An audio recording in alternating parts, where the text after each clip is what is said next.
30, pero la noción de desarrollo que había hará unos 10 o 15 años era una noción de desarrollo, no sé si eminentemente, pero mucho más fuertemente anclada en el desarrollo económico, ¿ya? Económico en términos de la producción de las economías para avanzar hacia donde queremos avanzar. La noción de desarrollo se ha complejizado y ahora tenemos una noción de desarrollo mucho más que involucra los temas de justicia, los temas de equidad, los temas de acceso igualitario a los bienes de la sociedad. Y eso también implica una necesidad de, como salía fuertemente por aquí, por ejemplo, pensamiento crítico y considerar la necesidad de igualdad mucho más fuertemente en la educación que ustedes están recibiendo. No necesitamos de alguna manera formar solamente personas que vayan a trabajar para aumentar el desarrollo económico de los países. Necesitamos formar personas conscientes de una nueva realidad, de un nuevo contexto. Y eso es tremendamente desafiante en términos de las habilidades que se requieren. Hay quienes plantean aquí, es bien interesante, como que desde la perspectiva de los recursos naturales, es importante que esté como en armonía con los requerimientos de la sustentabilidad. Y esto tiene mucho que ver con uno que viene dos más allá, pero que lo voy a adelantar solamente. Voy a volver al tercero después, así que no se me... que es el cambio climático. Todos los requerimientos del cambio climático implican una necesidad en términos de entender que nuestra formación nos prepare para actuar responsablemente en el planeta, con una visión ya no global de mirar, bueno, lo conversamos ayer con Nidia parece y Alejandro, las demandas por ejemplo de agua aquí en el mismo canal de Panamá son tremendas y eso implica una responsabilidad tremenda en términos de cómo gestionamos todo esto. Y para las nuevas generaciones es fundamental una formación que nos permita no mirar los desafíos del cambio climático como espectadores, sino que, como decía Adriana en la mañana, como agentes de cambio. Formarnos para eso, formarnos para tomar decisiones, poder analizar críticamente qué implican las decisiones que yo tomo y salirnos del modelo que, bueno, en mi generación al menos se escuchaba a veces, que es como, oye, si en mi casa yo ocupo una bolsa plástica o dejo corriendo el agua mientras me lavo los dientes, da lo mismo, lo que importa son los grandes cambios. No, todo tiene un impacto y por lo tanto los desafíos del cambio climático afectan quizás más que nunca la sustentabilidad de la humanidad y por lo tanto desafían la educación que tenemos que plasmar para las nuevas generaciones. Voy a volver al tercero, que tiene que ver con todos los hechos de vulnerabilidad y de fragilidad y de fenómenos, por ejemplo, migratorios, producidos por hechos de violencia en el mundo, que están tensionando y de alguna manera están impulsando una visión de ciudadanía global que va más allá de la propia escuela, va más allá de la propia ciudad y va incluso más allá de los propios países. De hecho, miren un dato bien interesante que hay aquí, la segunda viñeta. En el año 2015, alrededor de 60 millones de personas se vieron desplazadas producto de las guerras. Es el número más alto que hay desde la Segunda Guerra Mundial, ¿ya? Y eso tiene una demanda en términos de que lo más probable es que todos nosotros nos veamos enfrentados a acoger, quizás a migrar nosotros. Ojalá que no, por cierto, no tengamos que migrar por productos de violencia en nuestros países. No queremos cuidar nuestras democracias para que eso no ocurra nuevamente. Pero vamos a tener que acoger personas. En Chile los fenómenos migratorios, por ejemplo, con personas que están viniendo desde Venezuela, son tremendos. Y tenemos que, ¿cómo acogemos a las personas? Desde Haití también están viniendo muchas personas a Chile. ¿Cómo nos hacemos cargo de una noción de la humanidad que vaya más allá de nuestras propias fronteras y por lo tanto formemos ciudadanos del mundo? Formemos ciudadanos que se hagan cargo de cómo nos acogemos entre todos en un contexto de grandes conflictos que tensionan de alguna manera la escuela, ¿ya? Esto es muy importante porque de alguna manera requiere formar ciudadanos del siglo XXI que sean pacíficos, que construyan la paz y que construyan aquella sociedad equitativa y justa que queremos, que salió varias veces por aquí. Y eso es bien bonito, el respeto de los derechos, por ejemplo, de las mujeres. También el respeto de los derechos de los migrantes. Cuando vienen personas a los países, vienen en una situación de... La mayoría de las veces llegan en situación de fragilidad, de vulnerabilidad.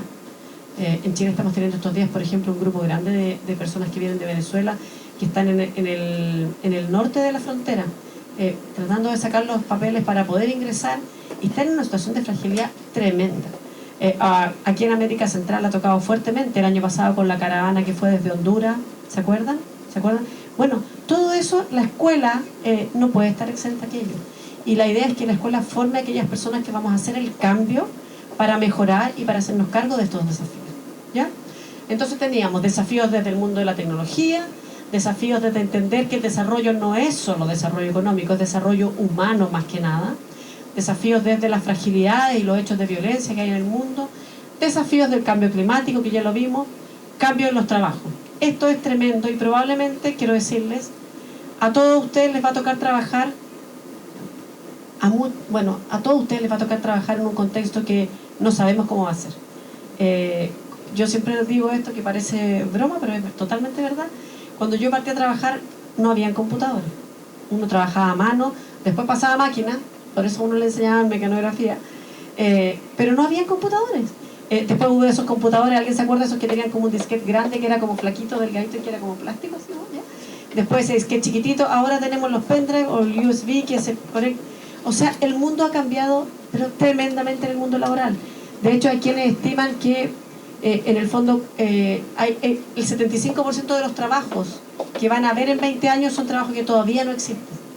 Ahora es fundamental, cada vez más es fundamental los trabajos que implican interactuar con otros, ser capaz de interactuar con otros y además interactuar en contextos no muy claros, en contextos en que los problemas son medios inciertos, que no son muy estructurados, que tenemos que mostrar flexibilidad, empatía, capacidad de contactarnos y tomar perspectiva con los otros.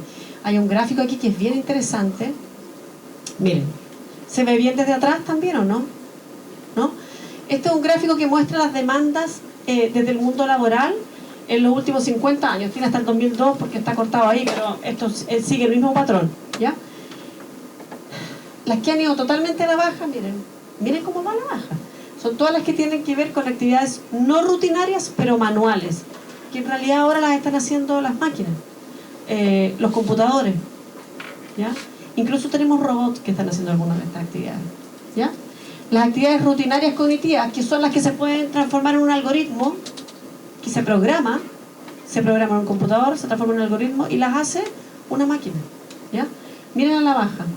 Incluso las rutinarias manuales, también ahora las están pudiendo hacer robots. Bueno, ustedes han visto los packing de fruta, por ejemplo. ¿Sí los han visto o no? Cuando se saca la fruta que se va a la exportación y que hay maquinitas haciéndolo. Y las que van a alza, miren cuáles son. Son las interactivas no rutinarias. Interactivas que implican relación y vínculo con otros. Por eso es tan importante esto que estamos haciendo aquí, por ejemplo. El laboratorio latinoamericano de acción ciudadana. Porque eso implica que interactuamos juntos y que juntos actuamos para construir nuestro ambiente, para construir aquella sociedad que queremos ser, a través de instituciones de la sociedad civil, de partidos políticos, de participar, por ejemplo, del Estado. Pero eso implica interacciones, construcción de confianza, que es altamente complejo. Por lo menos en Chile, no sé en Panamá qué tanto es, pero en Chile hay una crisis de las confianzas tremenda. Y en muchos otros países también ha avanzado.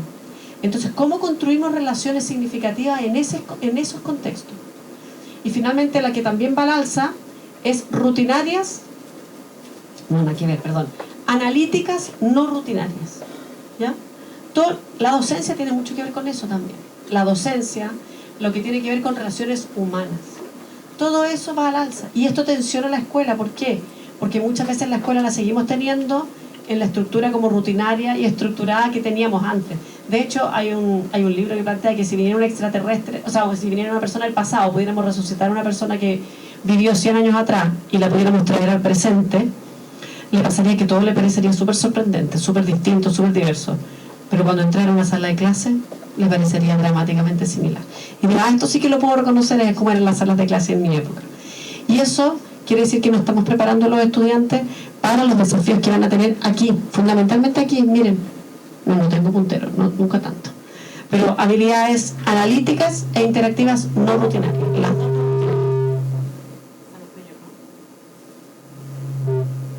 Esa no fui yo, ¿no? ¿O sí? Los aliens. Sí, exacto. Ese es el extraterrestre que vino. Ese es el extraterrestre que venía del pasado.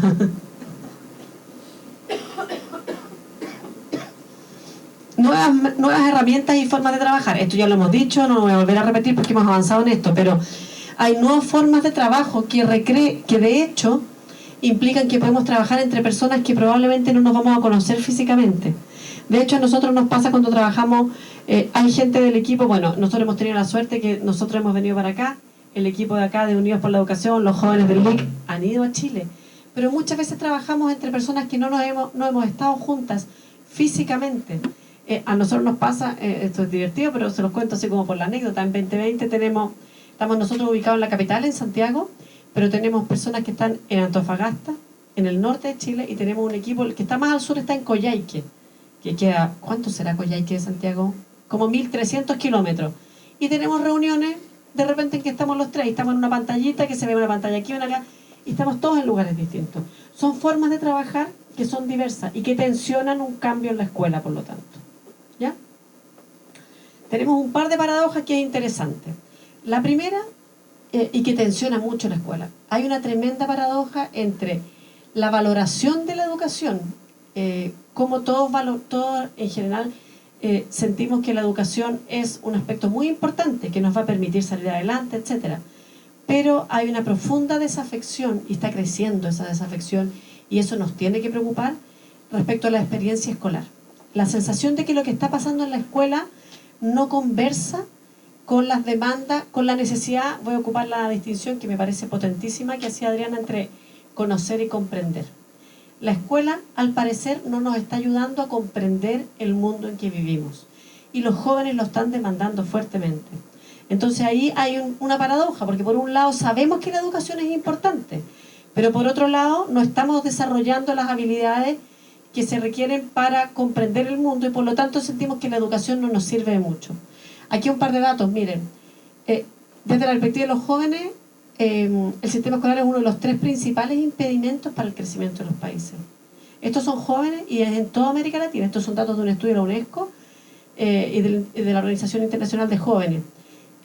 Más de la mitad de los estudiantes se encuentran insatisfechos con la escuela. Insatisfechos con la escuela. Hacemos la osadía de preguntar de ustedes, ¿quiénes encuentran que ustedes que tuvieron una experiencia escolar rica, nutritiva, pertinente? ¿Quiénes? ¿Sí? Bien, tenemos un grupo importante. Eso es positivo. Aquí podríamos replicar, y eso lo vamos a dejar, vamos a seguirlo trabajando, y les voy a pedir, les voy a hacer ¿puedo, Nidia? Un encargo para la tarde. En cada grupo en la tarde, los que tuvieron una experiencia escolar positiva, rica, pertinente, quiero que le cuenten al resto del grupo en qué radicó esa experiencia, ¿ya? ¿Qué fueron los factores que les permitieron tener una experiencia positiva, ¿ya? Porque ahí está el germen de ese cambio que estamos empujando.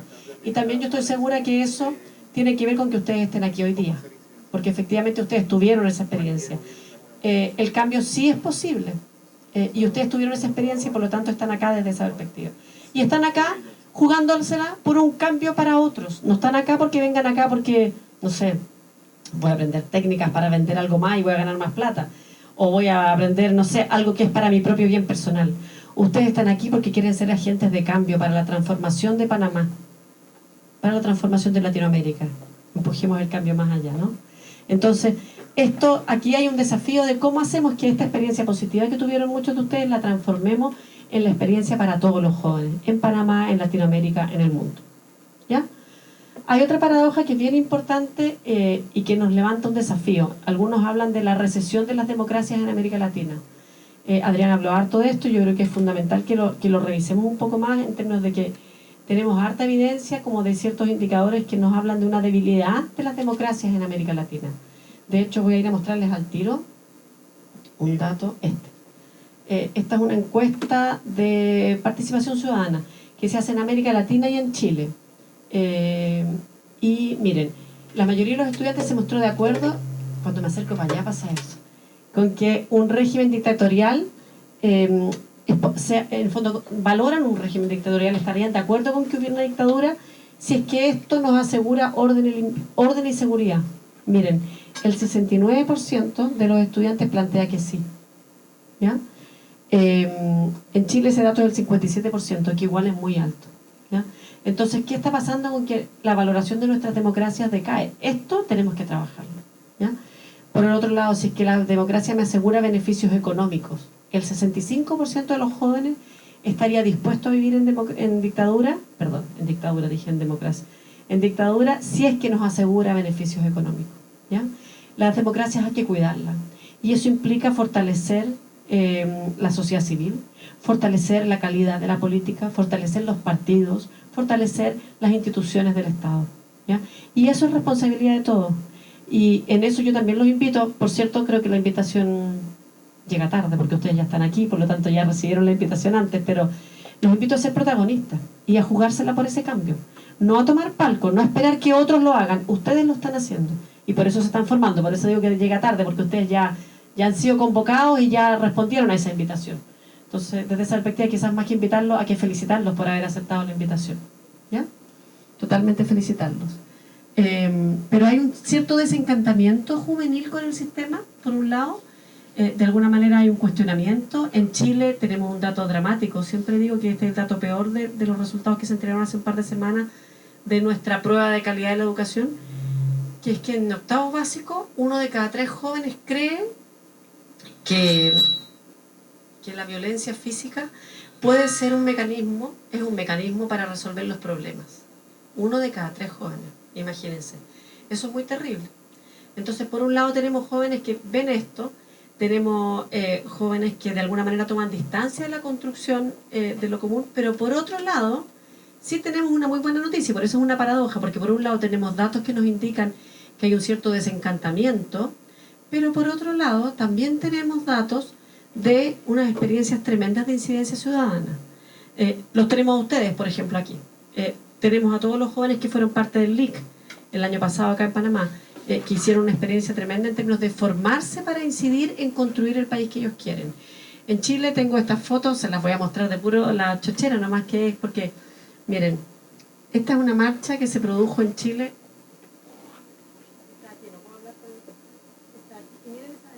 Son marchas que se produjeron en Chile de puros jóvenes pidiendo una educación de calidad.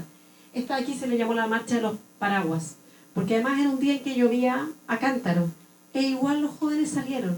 Esta es la del 2011, esta es la del 2008. Son jóvenes que se movilizaron por decir, nosotros queremos una mejor educación. Que tuvo la sociedad civil y los jóvenes en esto fue bien fundamental, bien fundamental. Ustedes pueden empujar ese cambio. Pueden empujar ese cambio. De hecho, en alguna de estas fotos hay algunas personas, bueno, está esta foto de cuando se configuró Educación 2020, aquí. Y cuando Educación 2020 en ese minuto le fue a llevar a la presidenta Bachelet en su primer gobierno la hoja de ruta y sus requerimientos por una educación de calidad. Que luego en el segundo gobierno se encarnaron en una serie de modificaciones legales que tuvieron mucho que ver con ese ideario y con las demandas pedidas por los estudiantes en ambos periodos, ¿ya? Entonces, claro, por un lado tenemos lo que algunos llaman la recesión democrática, en términos de la debilidad, pero por otro lado tenemos un gran interés de los jóvenes en empujar esos cambios. Entonces yo en eso los invito a ser parte de los que empujan esos cambios, ser parte de los que creen que el cambio es posible y se la jueguen por hacer ese cambio, porque efectivamente sí es posible. Íbamos en el número 8. El número 9 es cada vez más conciencia, y lo dijo, parece que Nivia es un comentario, y lo dijo Adriana también, perdón, me corrí. Cada vez más conciencia respecto a el rol, lo decían por acá también, el rol protagonista de los estudiantes en su propia enseñanza, el rol protagonista de los estudiantes y también de los profesores.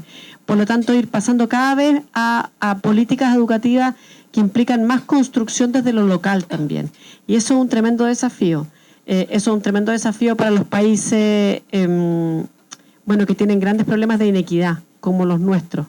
Porque efectivamente cuando uno dice vamos a construir desde lo local, la gran pregunta es cómo apoyamos a los distintos espacios para que esa construcción desde lo local sea equitativa, ¿ya?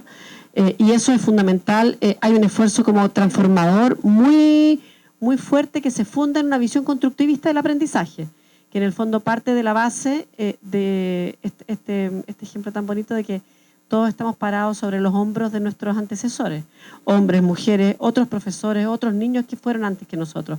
Y también nuestro aprendizaje se construye así. Nuestro propio aprendizaje a nivel personal se construye sobre nuestros aprendizajes previos. Por lo tanto, es fundamental que también la educación se vaya adaptando a esto. Ya no se trata de que llegue alguien y me diga algo. Hay un dicho en inglés, pero que es muy bonito. que es que la educación, más que ser un balde que hay que llenar, es una fogata que hay que encender.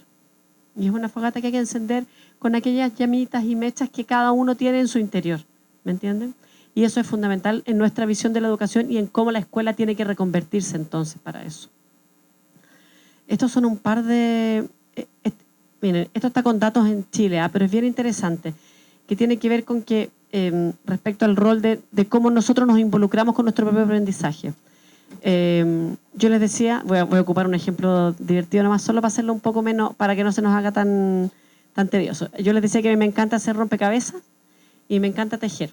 Y yo en esas cosas me siento bastante, de hecho siempre digo que lo que mejor hago es hacer rompecabezas. Me encanta. Pero yo no sé nadar. Hasta el día de hoy, imagínense qué vergüenza, no se rían de mí.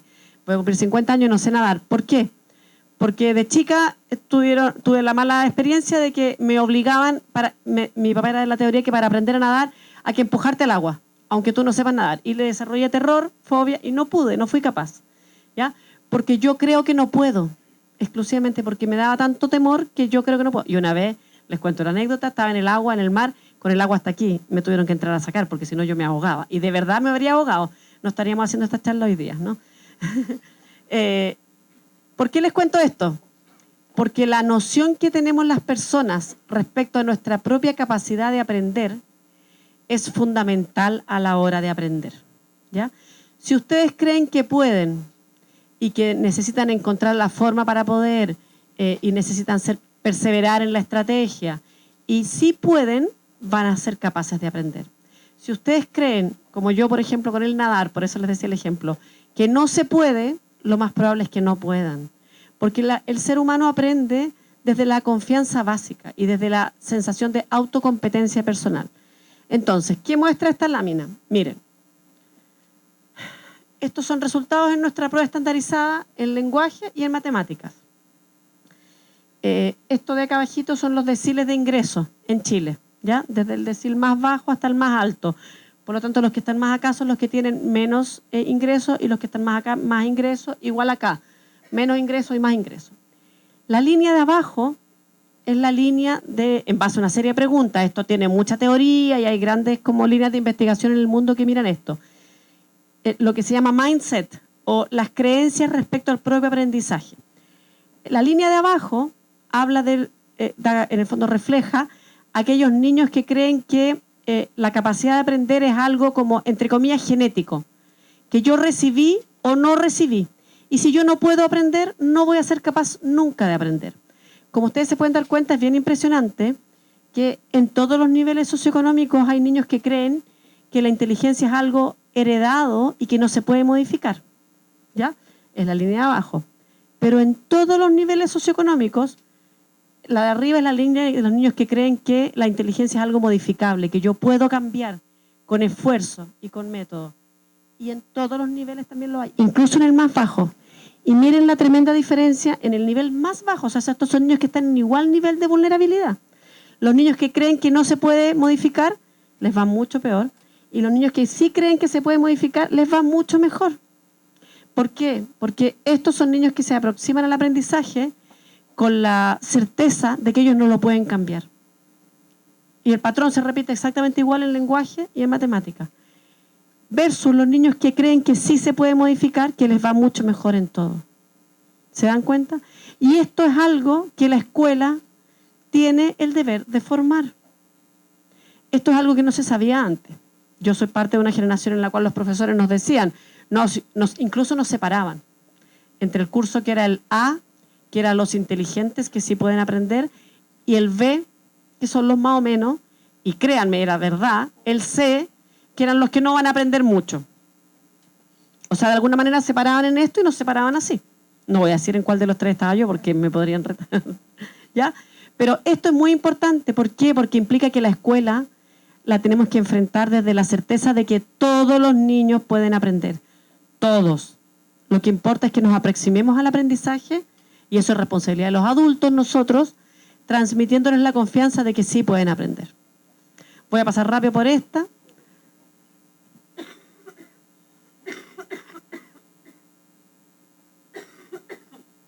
No tengo ninguna noción del tiempo. ¿Qué hora es? Me quedan 10 minutos ya, me quedan 10 minutos. Siempre me pasa esto. Y no quiero perder la última parte que está súper... Ya. Número 10, nuestros avances en la comprensión del aprendizaje. Esto es súper en resumidas cuentas. Cada vez hay más certeza respecto a la importancia de las emociones en nuestro propio aprendizaje. Ay, gracias.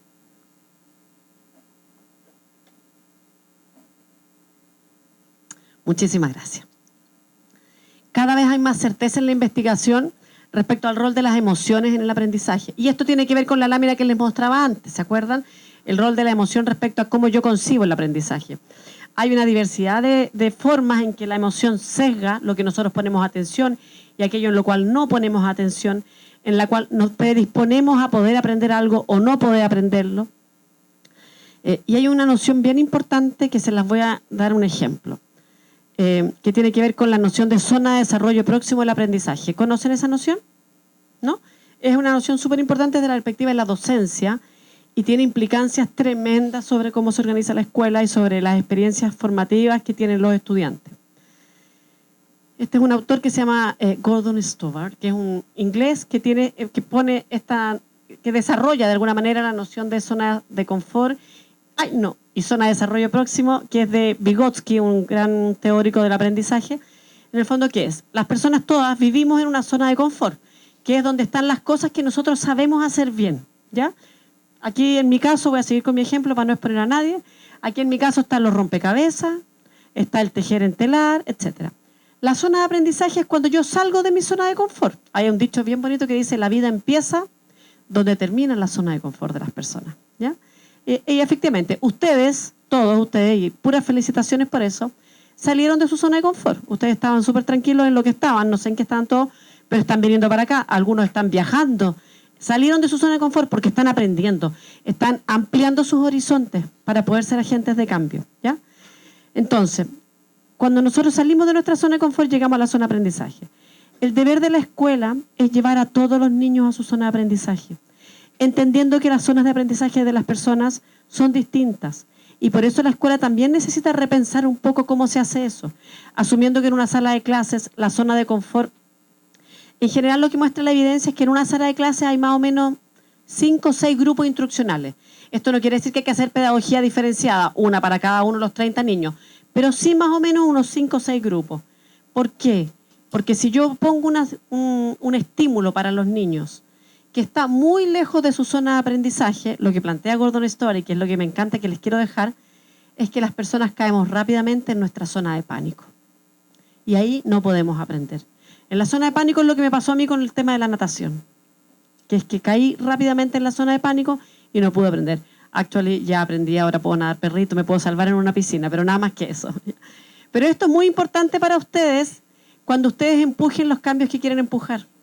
Porque para empujar el cambio, y esto tiene que ver con lo que decía Adriana también de las políticas que son políticas públicas que sean efectivas, uno tiene que empujar el cambio calibrando muy bien dónde está la zona de aprendizaje o la zona de, en otros conceptos se le llama desarrollo próximo, ¿ya? Que es aquello que es digerible, abordable, viable, factible para las personas o para las sociedades en un momento. Si caemos en la zona de pánico, el gran riesgo es que eso se pierda, ¿ya? Y eso es lo que pasa, en Chile nos pasa mucho eso. Y yo tengo la tesis, de hecho, que muchos niños lo pasan mal en la escuela porque se pasan la mayoría del día en zona de pánico, ¿ya? Porque les están enseñando, no tengo idea, trigonometría, cuando son niños que todavía no se saben las tablas de multiplicar. Entonces, ¿de qué me sirve saber trigonometría? No puedo, está en mi zona de pánico. Y el rol de la docencia es identificar dónde está la zona de aprendizaje de cada niño para darle una oportunidad de aprendizaje ahí, ¿ya? ¿Esto es un desafío grande? Sí, es un desafío grande. ¿Es posible? Sí, es posible. ¿Requiere repensar la escuela? Totalmente. Requiere repensar algunas cosas. Y yo también soy de la idea, esto no lo dije en mi presentación, pero yo en Australia, hice la tesis de doctorado, pero además mi profesor era de la idea de que uno para hacer un doctorado tiene que trabajar en aquello que está estudiando. Entonces nos mandó a trabajar a escuelas. Y yo trabajé en muchas escuelas, muchas, no sé. Algún día las voy a contar, siempre digo y nunca las cuento, pero ahora han sido por lo menos unas 50, 60. Y la verdad es que no hay una receta. las escuelas buscaban una forma de ajustarse a esto bien distinta. Y hay escuelas que lo hacen de una forma, que por ejemplo decidían que los lunes iban a trabajar por grupos según zonas de desarrollo próximo, otras que tenían todos los días en la mañana una separación distinta. Aquí es súper importante que la educación se vaya adaptando flexiblemente. No hay una bala de plata en educación. Y quien les diga que la hay, lo está mirando con una distancia muy grande. ¿Ya? Entonces, nuestras evidencias, esto tiene implicancias profundas sobre la forma en que se organiza la escuela, entonces. Y finalmente me queda uno para cerrar. Todo lo que tiene que ver con la cuarta revolución industrial, bueno, hay una ola de cambio que es tremenda, que tiene que ver con todo lo que tiene que ver con inteligencia artificial, por ejemplo. Se dice que, bueno, de hecho, ¿saben ustedes? Esto es increíble. Yo lo supe en unos talleres a los que fui de los cambios que se requieren para el currículum en la era de la cuarta revolución industrial. ¿Saben ustedes cuál es el trabajo que da, la mayor fuente de trabajo para jóvenes entre los, no me acuerdo la edad, pero creo que era entre los 25 y los 30 años, y lo que da más recursos, lo que genera más dinero, ¿qué? ¿Cómo? No, pero juégatela. Es por ahí. Es creación y desarrollo de apps, de aplicaciones. Eso es lo que da más, lo que genera más trabajo en ese grupo etario, entre 25 y 30. Creo que era entre 25 y 30, o puede ser 26 y 31, no me acuerdo, pero era por ahí. Es lo que más genera. Todos estos cambios son monumentales. Vamos a tener una gran necesidad, por ejemplo, de personas que analicen todo lo que es Big Data, la generación de Big Data. A mí que cumplo 50 ahora, me supera, creo que es un mundo tremendamente distinto. Y esto está generando muchos cambios. Ya me están apurando más todavía y no me alcanza. El objetivo número 4, todo esto se traduce en el objetivo 4 de desarrollo sostenible para el 2030, que es necesidad de tener sistemas educativos equitativos, inclusivos para todos a lo largo de la vida. ¿Ya? Y esto es lo que encierra este cambio. Me voy a ir a esta parte, es muy importante. Eso ya, vamos. Esto es una encuesta que se hizo en toda América Latina y en el Caribe respecto a qué es lo que los jóvenes quieren aprender y cómo lo quieren aprender. Yo les voy a pedir a ustedes que se metan a esa página web, menti.com o .com, y pongan ese código, 862356, y respondan la primera pregunta, que es, ¿qué quieres aprender? ¿Qué quieren aprender? Y la segunda va a ser, ¿cómo lo quieren aprender? Lo van a ir poniendo y miren la modernidad. Esto me supera y, por cierto, no lo pude hacer yo, Kevin. Lo hizo Kevin aquí, que me ayudó, ¿sí o no? Porque esto me supera. Los chicos del laboratorio, para que le apoyemos a los que no tienen data o no tienen celular aquí.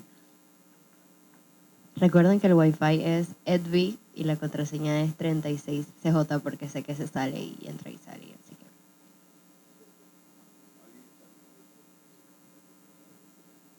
Tenemos que salir, hay que bajarse después. ¿Lo encontraron? ¿Pudieron entrar? ¿Sí? Ya. ¿Qué quieren aprender entonces? ¿Qué quieren aprender? Una palabra. Idealmente traten de poner una palabra para que podamos tener después un mapa de palabras que vamos a hacer aquí. Wow, miren cómo empieza miren qué choro. Gracias, Kevin.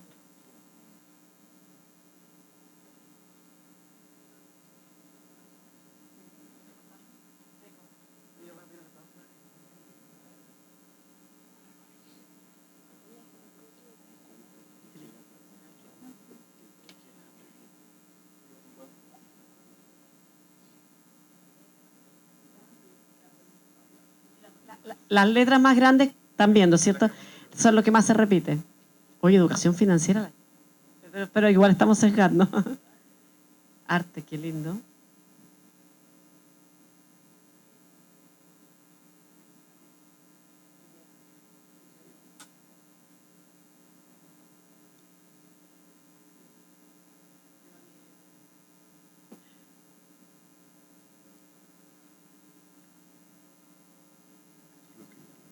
Ah, excelente.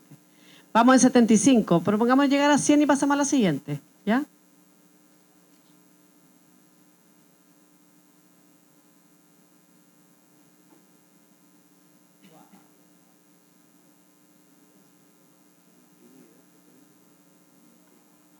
Ya. Voy a decir una cosa. ahí tenemos toda la serie de cosas que han salido y es precioso. Además que voy a pedir un aplauso para Kevin, por favor, todo, porque encuentro chorísimo. Pero quiero decir una cosa, fíjense como en los patrones de lo que sale, ¿ah? Antes de que pasemos al cómo lo quiere aprender, dame un segundo. Porque yo diría que salen cosas que tienen que ver con dos grandes ámbitos. Es que me llama mucho la atención la fuerza que tiene inteligencia emocional. Tiene mucha fuerza aquí. Hay una serie que tiene que ver con educación financiera, emprendimiento, idiomas, arte, big data, cultura. Pero hay mucho de eso. Pero por otro lado también surge fuerte inteligencia emocional. Entonces están las dos patitas. El cómo yo tengo herramientas que me permitan cambiar el mundo, pero cómo yo también tengo herramientas que me permitan desarrollarme integralmente como persona. Y eso es muy bonito que salga fuerte aquí. No está cargado solo para un lado, sino que tiene también la patita de cómo cada uno de ustedes se contacta como en la parte más humana de la educación. Entonces creo que es súper potente como ustedes lo plantearon. Es muy bonito que salga eso. Felicitaciones, de verdad. Súper potente. La siguiente entonces es cómo lo quieren aprender. ¿Cómo lo quieren aprender?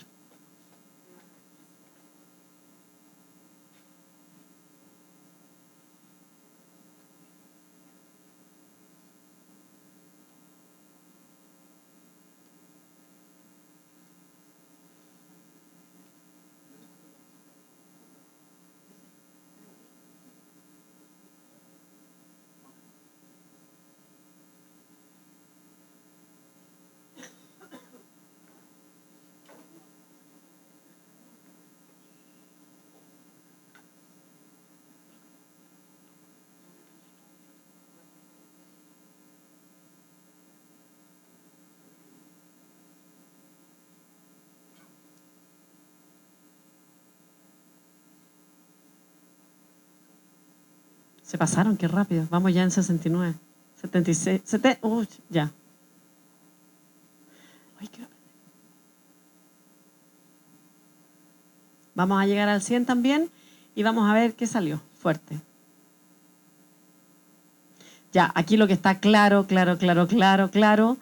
es una educación más activa, ¿sí o no? El común denominador que yo veo en todo esto es una educación menos pasiva y más activa. Miren, interactuando, practicando, investigando, creando, viviendo, jugando, talleres, trabajo en equipo, compartiendo, sale fuertísimo, ¿ya? Así que gran desafío para los grupos además, para los grupos acá, ¿ya? Muchísimas gracias por esta parte. Vamos a seguir con los que vienen. Me queda súper poco, o sea, tengo siempre presentaciones largas, pero no voy a avanzar con todo. Quiero solamente ir al rol de la innovación. Voy a cerrar con dos cosas, porque ya por supuesto que el tiempo nos consumió. Siempre me pasa. Esto es lo que salió, en el leak del año pasado. En el leak del año pasado salió esto. El que quiere salió fuerte medio ambiente, valores, educación cívica, artes también. Y el cómo lo quieres aprender fuerte a través de la práctica. También muy parecido a lo de ustedes. La necesidad de los jóvenes en general es súper es clara. Es un aprendizaje que les permita comprender el mundo e interactuar en él. Eso diría yo como esencia. ¿Ya? Voy a pasarme nomás. Esto lo voy a pasar de largo nomás porque no vamos a tener. Aquí.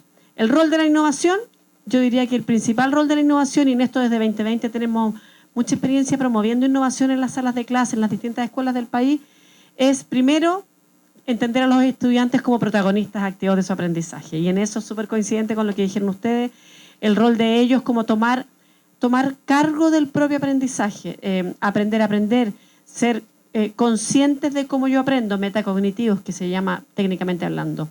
Promover que puedan reconocer cómo aprenden, conscientes cognitivamente hablando. Promover la conexión con el entorno y con los conocimientos previos. Fuerte también lo que salió entre ustedes. Por lo tanto, todo tipo de metodologías que nos permitan romper el esquema de que hay un profesor que da la clase y el resto solamente no toma parte. Por lo tanto, muy, muy fuerte todas las cosas que salieron de ustedes. Enfocarse en la investigación, en la acción, en aprendizajes propios desde el propio interés, que eso tiene mucho que ver con aprendizajes que se ubiquen en la zona de desarrollo próximo de los estudiantes, en la zona de aprendizaje de los estudiantes, ¿ya? Técnicamente hablando. Y finalmente, potenciar el trabajo en equipo usando la creatividad y el análisis crítico y favorecer la confianza y la autoestima académica desde la perspectiva que yo puedo aprender, ¿ya? No hemos ganado mucho tiempo, por lo tanto me voy a saltar esto. Tenía más cosas de redes de tutoría, que es una experiencia bien potente que nosotros tenemos en Chile respecto a estudiantes tomando control y tomando un mayor protagonismo en su propio aprendizaje. y que desarrollan estas tres grandes como áreas o tienen estos tres grandes impactos, diría yo. Pero para terminar, quiero cerrar solamente con una breve pregunta. ¿Alguien reconoce eso? Alicia en el País de la Maravilla, la versión de Tim Burton, ¿cierto? ¿Quién la vio de aquí? Ya, los que no la han visto se quedan con la tarea de verla. ¿Ya? Se quedan con la tarea de verla. ¿Por qué? Porque esta película, el gran mensaje que da, y que quiero transmitirles hoy día, que si quisiera dejarles una idea, es que lo que le dice el papá a Alicia todos los días es como que piense en 6 cosas imposibles antes del desayuno, ¿se acuerdan? Y la idea de que las cosas son imposibles solo si uno cree que son imposibles. ¿Ya? Por lo tanto, yo quiero que cada uno de ustedes piense en una cosa imposible, o que pensaron que era imposible, lo más imposible, lo más improbable que ustedes han hecho en sus vidas, y que en su minuto cuando tuvieron que enfrentarse a ese desafío dijeron, no, yo no puedo, es muy difícil, es muy complicado, y lo compartan con la persona que tienen al lado. Solo vamos a darnos un minuto para que lo compartan con la persona que tienen al lado. ¿Ya?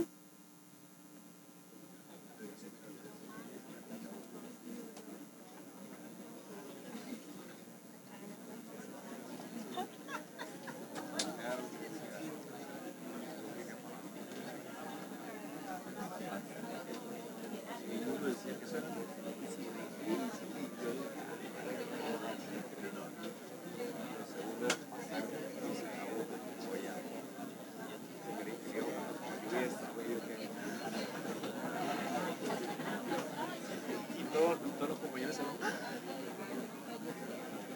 Y todo uno quedó. Y bueno, lo que otro nunca creí que iba a hacer era tirarme para que ya la vida, ¿sabes? Como esa locura. Yo tenía como 17. Ya, fantástico. Yo creo que aquí todos aprendieron, o sea, todo, se escuchó harto murmurio, no lo vamos a saber todo, pero solamente los quiero dejar con una última reflexión en base a esto mismo que salió antes. ¿Qué es lo que hace que cuando algo nos apasiona, lo sigamos hasta conseguirlo? No nos rindamos, no nos demos por vencidos. Y en eso, el que la sigue, la consigue, decimos en Chile. ¿En Panamá se dice eso o no? ¿Un dicho parecido? ¿No? Bueno, el que la sigue, la consigue, o querer es poder, como lo quieran. Y son solamente 2 cosas. Creer que va a ser posible. Más el esfuerzo, el uso sistemático de ciertas estrategias. Y en eso está esta división que les hacía antes. La creencia de que es posible versus que no es posible. La creencia en las capacidades como algo estático, fijo. O creer que las capacidades es algo que nosotros todos podemos aumentar. Y la evidencia, chiquillos, en el mundo de la investigación, chiquillos y chiquillas, es contundente. El ser humano tiene una plasticidad del cerebro infinita. Todo lo podemos, o sea, se puede desarrollar y por lo tanto se puede aprender. Por lo tanto, como mensaje final es que para ser agentes de cambio necesitamos ciudadanos como ustedes, jóvenes, no tan jóvenes como nosotras, que crean que podemos, que ustedes crean que pueden. Porque lo principal de todo esto es que el cambio sí es posible, sí se puede y ustedes sí pueden llegar a donde quieren llegar. Así que mucha suerte, muchas gracias.